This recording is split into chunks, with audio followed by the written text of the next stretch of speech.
Fight night. All right, I'm gonna back out of this and show up on my computer again.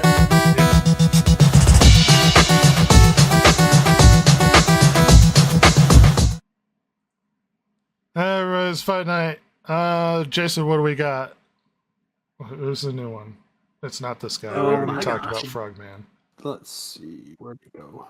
Who carries a wand for some strange reason? No, not it's the next two. This one.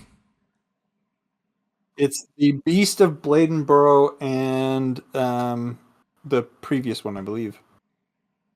Now, we talked about the Beast of Bladenboro and the Beast of Bray Road. Beast of Bray Road. Right. Yeah. Silver, you're going to type these in and give us a fight synopsis? Oh, yeah. I'm typing it in right now. Okay. So we're starting with the Beast of Bladenboro? Yep. Yep. Okay. So the Beast of Bladenboro is, according to witnesses and trackers, the animal commonly crushed or decapitated its victims, which were mostly dogs. Local described the animal as about 4.5 feet long, bushy, and resembling either a bear or a panther, while another person described it as small and noted that there was a little one just like it running beside it. Another local described it hearing a strange noise like a baby crying. Though he did not see the animal, he estimated it was close to 150 pounds the way it went through the bushes. Another account detailed in a local newspaper contained the following description. It was about 20 inches high, had a long tail, about 14 inches. The color of it was dark. It had a face exactly like a cat, only I ain't ever seen a cat that big. It was walking around stealthy, sneaky. A group of hunters from Wilmington spent that night tracking the creature for 3 miles around swampland. According to them, the tracks showed claws at least an inch long and indicated an 80 to 90 pound animal. The beast's circling movements suggested it might have had offspring or a mate nearby, the hunter said. Okay. So let's see. Then we have the Beast of Bray Road. Often described by alleged witnesses as being between 6 feet and 7 feet tall, with humanoid-style body covered in fur or hair, head resembling a wolf, and large glowing red or orange eyes. Reported to have been seen moving as both quadruped and a biped. Some reports describe it more closely resembling a traditional werewolf or Bigfoot. Allegedly first sighted in 1936 on the grounds of St. Coletta School for Exceptional Children in rural Jefferson. In 1980s, several alleged witnesses reported the beast had made contact with their vehicles, leaving long scratch marks on doors and trunks of vehicles. One witness stated she hit something while crossing Bray Road. Upon exiting her vehicle to determine what she hit, supposedly a large wolf-like creature with red eyes chased her back into her car, leaving claw marks in the rear passenger door. Sometimes they've seen it during the daylight, and they observe it stalking through cornfields and in pursuit of deer.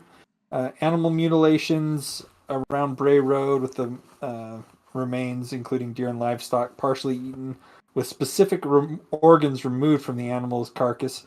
Another witness reported driving down Bray Road late one night and observed an unusually large wolf-like creature eating an animal which had been hit by a car on the side of the road. The creature reportedly ran into the woods as the eyewitness approached it in their vehicle. So that's the two. We have the Bray Road, more wolf-like, much larger than the Beast of Bladenboro.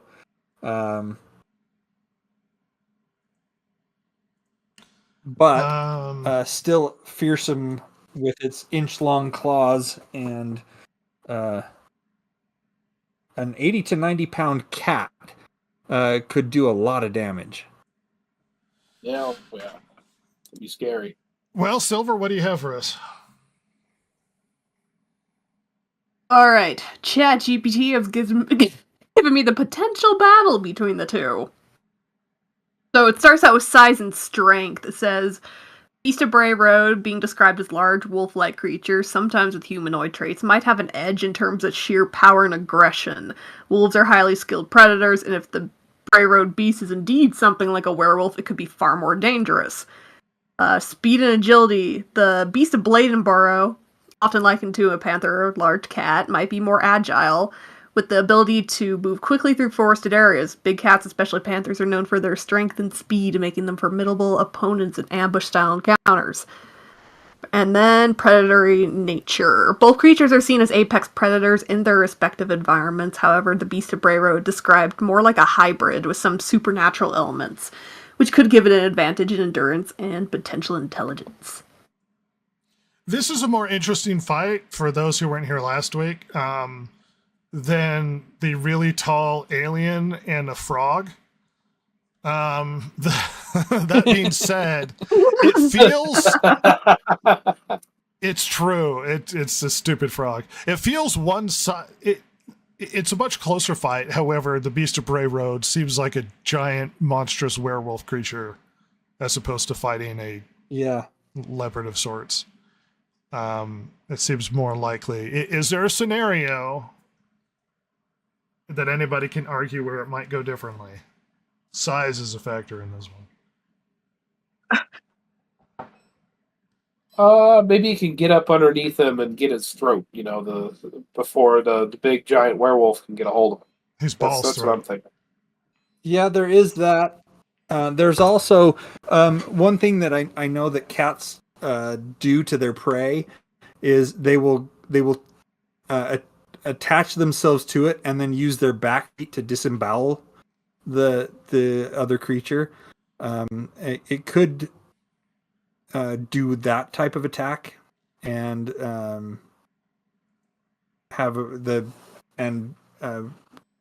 overcome the Beast of Bray Road. Silver, anything Consulted stupid? the chat GPT. Uh-huh.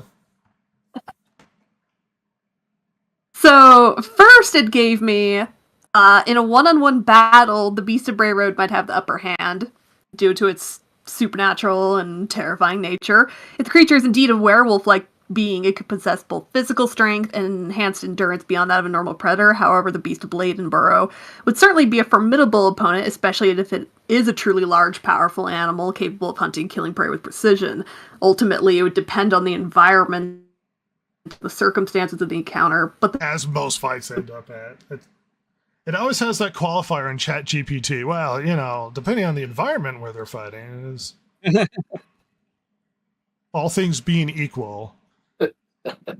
Here's the thing: the Beast of Bladenboro is fast and small, and would take advantage of an environment to sneak around and go for a killing stroke. If it doesn't have that advantage, even if it has that advantage, I think it's more of a parity fight. But if it doesn't have that advantage, all things being equal in an empty field, the giant werewolf monster from Bray Road is going to just destroy our little panther boy. I'm back. How much of that did you hear? Not a lot. Oh, cool. Anyway, I'm just gonna skip on ahead. I asked how the Beast of Bladenboro could win. It says it could win through a combination of stealth, speed, and brutal efficiency by relying on its agility, natural predator instincts, and ability to ambush its opponent. Could overpower the Beast of Bray Road before even the creature has a chance to react. Beast of Bladenboro's strength and precision in targeting vital areas could easily turn the tide in its favor, especially if the battle takes place in an environment where it has the advantage. So it seems like it purely depends on the environment. Yeah. If you're just in an open field, which I think I walked into you talking about, then I think the whatever werewolf creature. Yeah, I think Beast of Bray Road wins this. That's my vote anyway. Yeah, that's what I'm gonna vote for too. It's one of those things where we've talked about it and we've kicked it back and forth, and there is a situation where the Beast of Bladenboro could prevail, but it's one of those things where it's like, well, there is a scenario where it could prevail, but in most of the scenarios, it would not prevail. So I'm going to go with Beast of Bray Road as well. Sweet. Well, we have a victor. Beast of Bray Road destroys this creature, the other Beast of Bladenboro. Then we'll move on to fight some horrific monster from your dreams or a frog. I'd prefer frog with wand. Thank you. Frog with wand. And we have a victor, and we could be carrying on to another week.